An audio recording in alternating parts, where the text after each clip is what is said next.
Guys ನನಗೆ ಒಂದು message ಬಂದಿತ್ತು. ಸೊ ಯುವರ್ ಬಜೆಟ್ 1.3 ಲ್ಯಾಕ್ ಇದೆ ಅಂತೆ. ಅವ್ರಿಗೆ ಯಾವ್ದಾದ್ರು ಒಂದು ಒಳ್ಳೆ ಬೈಕ್ ಹೇಳ್ಬೇಕಂತೆ.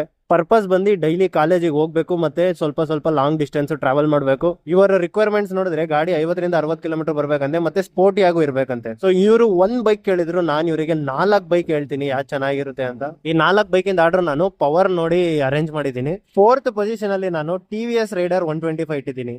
ನೋಡೋದಕ್ಕೆ ಇದು ತುಂಬಾ ಸ್ಪೋರ್ಟಿಯಾಗೂ ಇದೆ, ಮತ್ತೆ ಮೈಲೇಜ್ ನಿಮ್ಗೆ 50 ರಿಂದ 60 ಆರಾಮಾಗಿ ಬರುತ್ತೆ.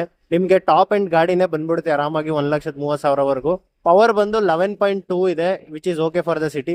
ಥರ್ಡ್ ಬೈಕ್ ಬಂದು ಎಕ್ಸ್ಟ್ರೀಮ್ 125. ಲುಕ್ಸ್ ಮಾತ್ರ ಬೆಂಕಿ ಇದೆ ಗುರು. ಇದು ತುಂಬಾ ಅಂದ್ರೆ ತುಂಬಾ ನೆಕ್ಸ್ಟ್ ಲೆವೆಲ್ ಸ್ಪೋರ್ಟಿ ಆಗಿದೆ. ಮತ್ತೆ ನಿಮಗೆ ಮೈಲೇಜ್ ಆರಾಮಾಗಿ 50 ರಿಂದ 60 ಬರುತ್ತೆ. ನೀವು ಚಸ್ತೀನಿ ಅಂದ್ರೆ 50 ಮೇಲೆ ಬಂದೇ ಬರುತ್ತೆ. ಇದ್ರ ಪವರ್ 11.4 ಸಮಥಿಂಗ್ ಇದೆ. ಎರಡನೇ ಪೊಸಿಷನ್ ಅಲ್ಲಿ ನಾನು NS 125 ಇದ್ದೀನಿ. ನಿಮ್ಗೆಲ್ಲ ಗೊತ್ತು NS ಅಂದ್ರೆ ಎಷ್ಟು ಫ್ಯಾನ್ ಫಾಲೋಯಿಂಗ್ ಇದೆ ಅಂತ.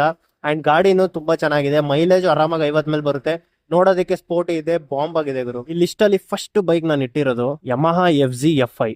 ನೋಡೋದಕ್ಕೆ ಸ್ಪೋರ್ಟಿ ಆಗಿದೆ. ಎಲ್ಲರದ್ದು ಫಸ್ಟ್ ಚಾಯ್ಸ್ Yamaha FZ ಆಗಿರುತ್ತೆ. ಮೈಲೇಜ್ ಆರಾಮಾಗಿ 50 ರಿಂದ 60 ಬರುತ್ತೆ. ಕಲರ್ ಕಾಂಬಿನೇಷನ್ಸ್ ನೀವು ನೋಡಿ ತಗೊಬಹುದು. ಸೊ ನಾನು ನಿಮಗೆ ಯಾವ್ದಾದ್ರು ಬೈಕ್ ತೋರಿಸಿದೆ ಅವೆಲ್ಲ ಆಲ್ಮೋಸ್ಟ್ 1.3 ಲ್ಯಾಕ್ ಒಳಗೆ ಇದೆ. ಸೊ ಇನ್ನೊಂದ್ ಸ್ವಲ್ಪ ನಿಮಗೆ ದುಡ್ಡು ಉಳಿಯುತ್ತೆ. ಆ ದುಡ್ಡಲ್ಲಿ ಒಳ್ಳೆ ಗೇರ್ಸ್ ಮೇಲೆ ಇನ್ವೆಸ್ಟ್ ಮಾಡಿ, ಒಳ್ಳೆ ಹೆಲ್ಮೆಟ್ ತಗೊಳ್ಳಿ, ಒಳ್ಳೆ ಗ್ಲೌಸ್ ತಗೊಳ್ಳಿ ಅಂಡ್ ಸೇಫ್ ಆಗಿ ಓಡಿಸಿ.